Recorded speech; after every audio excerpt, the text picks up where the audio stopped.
Go for it. So I remember I told you that this one is already had been altered to run on pre-mix. They had taken the oil tank and converted it over, put the oil block off on it, oil pump off. And remember, I did that when I showed you me doing that, how to do it. I'm going to show you something else. So a lot of times when you do these, there's two things goes on. For one, a lot of people leave the oil tank in there, and if he'll shine the light down here it is. See this? That's your oil tank right there. See, the person who did this one, they left that oil tank in there, and that's okay. Some people do that. I personally don't like that. I like the things to be clean. If it ain't been used, I want it out of the way. Let's wait. So, I'm going to take the oil tank off. I'm going to show you how to do it. It's actually really, really easy. Not hard at all. You see it like right here. So, we're going to take this tank off. And now the reason we're doing this is because I don't know how much fuel's in that. It looks like it's half full of oil. That's extra weight. And it's oil that can, just sit there all the time for no reason. And I know it don't hurt nothing, and that's fine to do it that way. I just don't like doing it that way. Now these are easy to take out. So what you want to do, up here, there's a couple bands. There's one in the front here, just take it off. You can pull it all the way out there, or you can leave it laying down there, it doesn't matter. There's one way back here, and I may have to, see if I can get to it from here.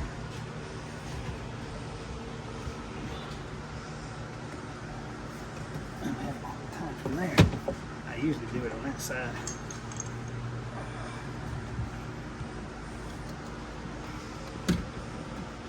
There's another band back there. I'm trying to get to it right now to show you. I may have to bring it over and do it. Yeah, there we go. If you can't reach it, be good. So what I did was, it's back there. So I just pulled it up over this right here so I could do it. Elsewise, you couldn't. You can't. It's kind of hard to get in there. So now you can just grab this and move it wherever you want. See, but it's got a plug in back here. So what we're going to do, we'll unplug it, and I'll show you something here. Now, you may be saying, "Uh-oh, he took that out. Now he's going to get a low oil light that comes on his dash in there." And you're right. There will be a low oil light that comes on, unless we fix that. And there's two ways you can do it. And I was going to do it the correct way, the way I think it should be done, but I didn't have the resistors I need. But I'm going to show you how to do that. Go ahead. All right, so what you want to do is get you a meter. Turn it on, 20,000 ohms. I don't know, if you don't know how to read a meter, it's pretty simple. You just go to the little picture right here. That means ohms. Turn it to where it says 20K. You can start off at 200K if you want, but I usually start at 20. And then what we're going to do, since we know we're looking at it, the fuel level, the oil level is right here. That's almost a half a tank. And I'll show you something in a minute, but right now, I want you to focus on this. We're going to measure the resistance across this. And what I'm going to do, since I got this one ohms, I'm going to see how much resistance is in this coming out of this tank, being it's half full. I did the other one, it's almost completely full, and the resistance in the other one was 2,000 ohms. So this one, we'll see what it shows. Okay, so it ain't showing nothing, so that tells me one thing. That tells me that the oil pickup in there is bad anyway. There it goes, okay. So it's reading the same thing, 2,000 ohms. So that computer looks for 2,000 ohms so that it knows that there's oil in this tank and it's safe to run the engine. So we don't want that the computer thinking there's something going on with a low oil pressure. I don't know if it would go into limp mode or not. I'm not on these long enough to know, and I haven't read about it, so I really don't know. But they may very well go into limp mode if you don't do this. So what you can do, you can take your resistor. I have one laying. I don't know if you know what a resistor is. Anyway, get a resistor. You can find a Radio Shack, or you can order online. Get you a 2,000 ohm resistor, right? And then you're going to go inside here where we unplug that, right in here, and you're going to cut this wire, and you're going to solder in that resistor between the two wires that is in this plug. Or you can cut this off right here, right? Bing. And solder in your resistor there, and then just plug this back in. And if you want to cut that, or if you don't have the resistor, do it like I did a while ago. And the only reason I did it this way is simply because I did not have a resistor. I had a small resistor, then I had a real big one, like 40,000 ohms. So that's too much. The computer won't know what to do with that information. So what we're going to do, we're going to do it a little bit different. It'll serve the same exact function. It'll trick the computer to thinking. That's what we're after. Tricking the computer to thinking that it's full of oil all the time. Because remember, we deleted the oil pump, so the computer, unless we fix that and we remove this whole system, then the computer is going, and it's probably going to go in limp mode. Now, I'm not positive on that. Maybe you guys can leave a comment down in the comments to let me know that, because I've not had these long enough to know if it goes limp mode or not. If that happens, I'm not sure. It may not. I just don't know. But I do know we don't want that happening. We don't want a red light flashing on our dashboard all the time. So all I did was take the clamps loose and I just pried this up. Now when I pick this out of here, this is our oil sending unit. That tells the computer how much oil it's got. And it's a really simple unit. It's the same thing. They use the same exact sending units basically for the fuel tank as they do the oil tank Kawasaki does on these old two strokes. So I'm gonna clean it up a little bit and then I'll show you here. All right, so what happens is when it's empty, these are plastic and they float. So you put them in water, they float up and down. So when it gets all the way down to here, this bottom float tells the computer it's getting low.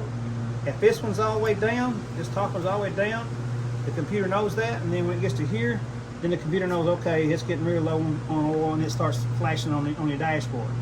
So, but if we put this one up and that one up, and then we can trick the computer into thinking it's full of oil all the time. And so what I normally do is simple and easy.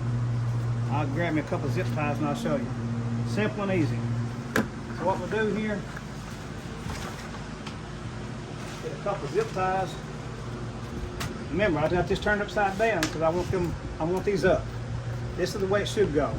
Right? If I'm going to turn it up, let them fall down. So they're both down now. In other words, they're both up. All right.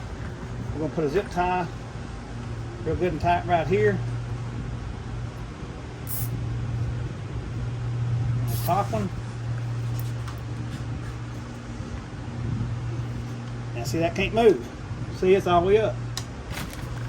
Then we're going to put another one on the bottom while it's up. And the easy way to do it, like I said, turn it upside down, they'll naturally float down for you, or up if you want to think of it that way. And you just put that zip tie on there, tighten it up. I put it behind these washers too to help. If you put it between the washers, see, you can get up in there. So I kind of use the washers as well to help hold it up.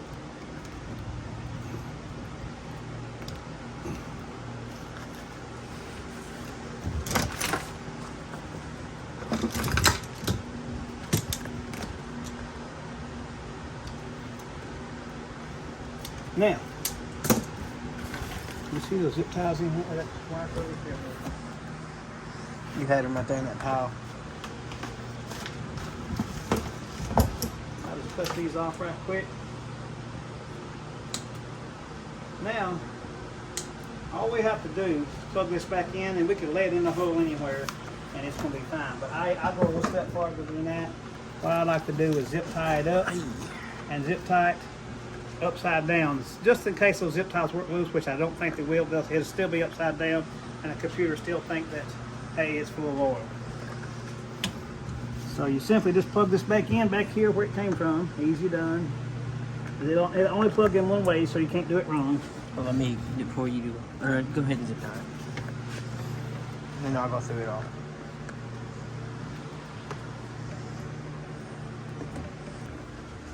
Alright, so we went ahead and plugged it in back there, back here, right there, where it came from. Then I just zip tied this up right here. You can see those floats are pointing down because I got it upside down. Even if my zip ties up here come loose, it doesn't matter. They still can't go up. It's still going, the computer's still going to think it's full of oil. And that leaves you room here. You can build you a little box or something set in there for extra storage, whatever you want to do. I just like to do it that way, get the oil tank out of it. I don't like storing oil in there, so something else to catch on fire if you have an accident. All right, so now we're done for them today. I want to thank everybody for tuning in. And what we're going to do now, we're going to take these to the lake tomorrow. We're going to try them out. And I'm sure there's a few things here and there we'll have to work out of them. We won't know if we get them in the water, because the jet ski may run great standing here, may run great on the water hose, but when you get in the water, you put pressure behind that jet pump, the engine may run totally different. So we won't know until tomorrow. As of now, sitting here, they run great. But we'll find out tomorrow. Now, when we get there, we're going to take it easy on them. In other words, what that means in Smith Farm talk is, we're going to give it the bees. We'll see you tomorrow. God bless. Hey, this is Wayne from Smith Farm Shenanigans. We're out here on the lake today with this white jet ski that we've been working on and you guys have been following me about. If you can see, we're standing on it right now in the middle of the lake. I wanted to show you, I got the key turned on right now, and I want to show you that mod I did about the oil pressure thing that we did, where it shows that we deleted the oil pump on this one. Somebody else did, but I wanted to show you how it works. If you look down here, you'll see that, I want to see if I can turn this camera around here. You can see that the oil pressure is working right here. It's showing full of oil, even though oil tank's out of it. So that's one way to do it. And now we're going to start this thing up and do a little riding for you, and we'll get going there. All right, guys, here we are. We're on this thing. As I showed you before, this thing is working good. I just learned it. We're going to rip down and show you it runs good.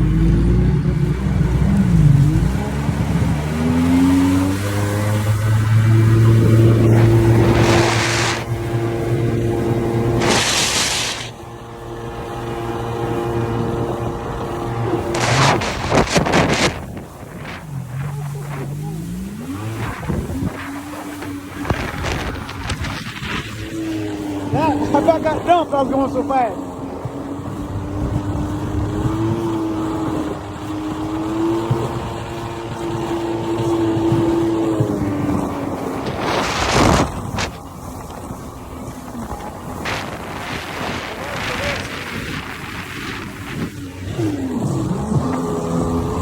Real choppy out here today, all the wind and boat.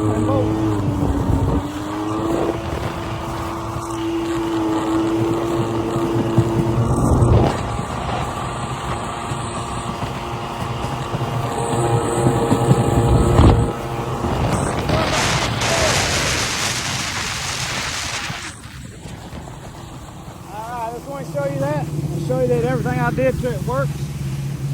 There's always naysayers in the comments. Let me set that off there. I just want to show you that this thing runs, it rips. I was doing about 54 there and I about fell off because I hit a wave behind the boat. And, oh, there's the red one. You can see he's ripping. I just want to show you that all I did to this ski works. There's always some people in the comments that want to say you did this wrong or did that wrong or whatever. You can see that they're running great though. They both got a few things left I got to do to them. That red one there has a leaking dry shaft seal. It's leaking just a drop here and there, but we'll have to fix that during the winter. And this one here, the fuel gauge, as you can see, is not working. So I'll have to investigate that. But over there on that one, everything works on it. The fuel gauge, the oil pressure gauge, look, is full. The reverse works on it. Everything works on it. It runs better than this one. This one's still got a little bit of a flooding issue. I'll probably have to order rebuild kits for both these carburetors. So anyway, I want to show you this beautiful day out here on the lake. Probably be the last lake day of the season. All right, everyone, that's going to do it for this video. In the next few videos, I'm going to try to clean it up and do a little bit of cosmetic stuff to it. But for now, that's going to be it for this video. If you have any questions, leave them in the comments down below and I'll try to answer them as best I can. Again, I'm not a professional in anything. I'm not an expert at nothing.